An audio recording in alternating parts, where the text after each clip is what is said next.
মৰমৰ মইনা মইনীহঁত, তোমালোক কেনে আছা? তোমালোকে আজিৰ দিনটোৰ বৈশিষ্ট্যৰ বিষয়ে জানানে? নিশ্চয় নাজানা নহয়। আজি আমাৰ স্বাধীনতা দিৱসৰ 15 আগষ্ট।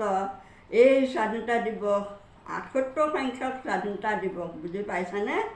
78 বছৰ হৈছে স্বাধীন পোৱা আমাৰ ভাৰতবৰ্ষই স্বাধীন পোৱা 78 বছৰ ভৰি দিছে। ইয়াৰ আগতে ব্ৰিটিছে আমাৰ দেশ 200 বছৰ ৰাজত্ব কৰিছিল আৰু তেওঁলোকৰ পৰা আমাৰ দেশে স্বাধীন ল'বলৈ মহাত্মা গান্ধী, জৱাহৰলাল নেহেৰু, মৌলানা আবুল কালাম আজাদ আদি মনীষীসকলে বহুত চেষ্টাৰ সত্যৰ জৰিয়তে আমাৰ দেশখন তেওঁলোকৰ পৰাধীনতাৰ পৰা ৰক্ষা কৰিবলৈ ওলাই আহিছিল। তেতিয়া আমাৰ অসমৰ বহুত মহান ব্যক্তিয়ে জীৱন আহুতি দিবলগীয়া হৈছিল।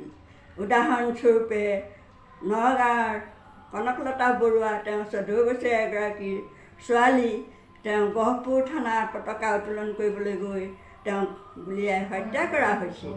আকৌ মণিৰাম দেৱান, পিয়লি ফুকন, তেখেতলোকক ফাঁচি কাঠত ওলমাইছিল। আমাৰ দেশখন স্বাধীন কৰিবলৈ যাওঁতে বহুত মহান ব্যক্তিয়ে বলিদান দিলে।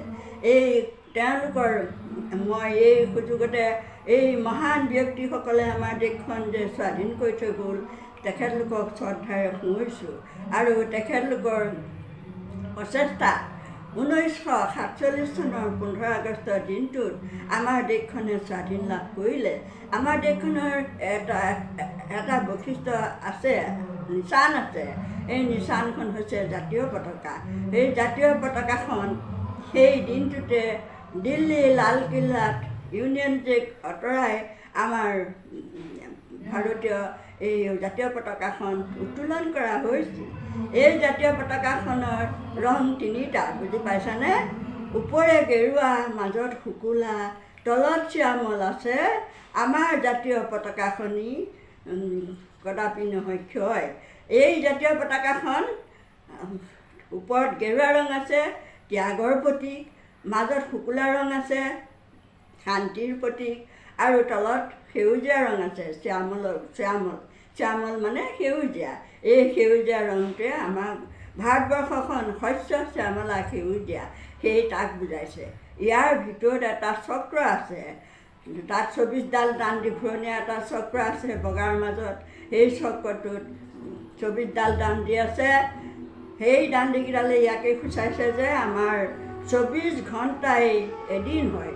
এই 24 ঘণ্টা সময়ত আমি যাতে অপব্যয় নকৰি সকলো কাম নিয়াৰিকৈ কৰিবলৈ চেষ্টা কৰোঁ, তাৰেই প্ৰতিদান হিচাপে এই অশোক চক্ৰটোত 24ডাল দাণ্ডি এটা চক্ৰ দিয়া আছে। এই জাতীয় পতাকাখন অক্ষুণ্ণ ৰাখিবলৈ আমি প্ৰতি বছৰেই 15 আগষ্ট, 26 জানুৱাৰীত পতাকাখন উত্তোলন কৰা হয়। এই পতাকাৰ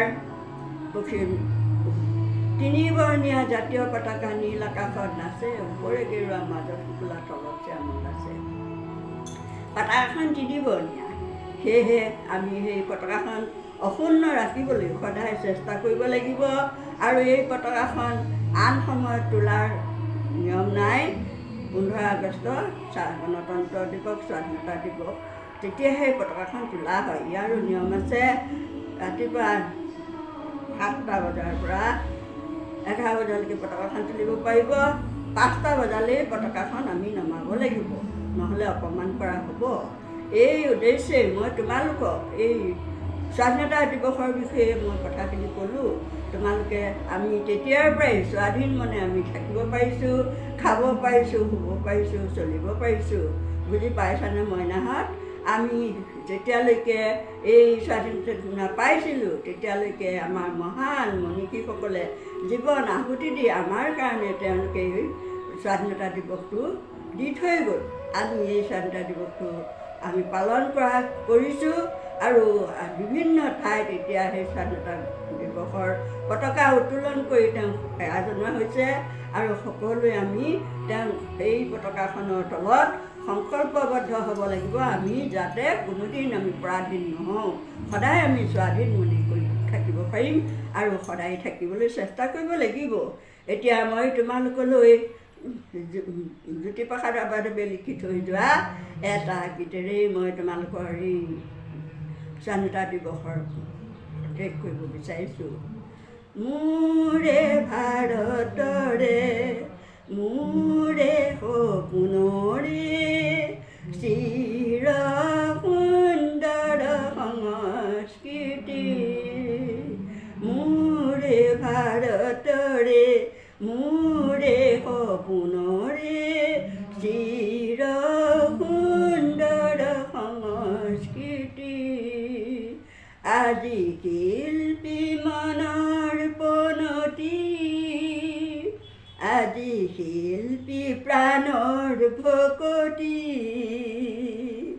আজি শিল্পী মনৰ প্ৰণতি, আজি শিল্পী প্ৰাণৰ ভকতি। জয় জয় আলোকময় বিশ্বৰূপী অনন্ত বিজয়ী, প্ৰণতি প্ৰণতি প্ৰণতি প্ৰণতি প্ৰণতি প্ৰণতি। ধন্যবাদ।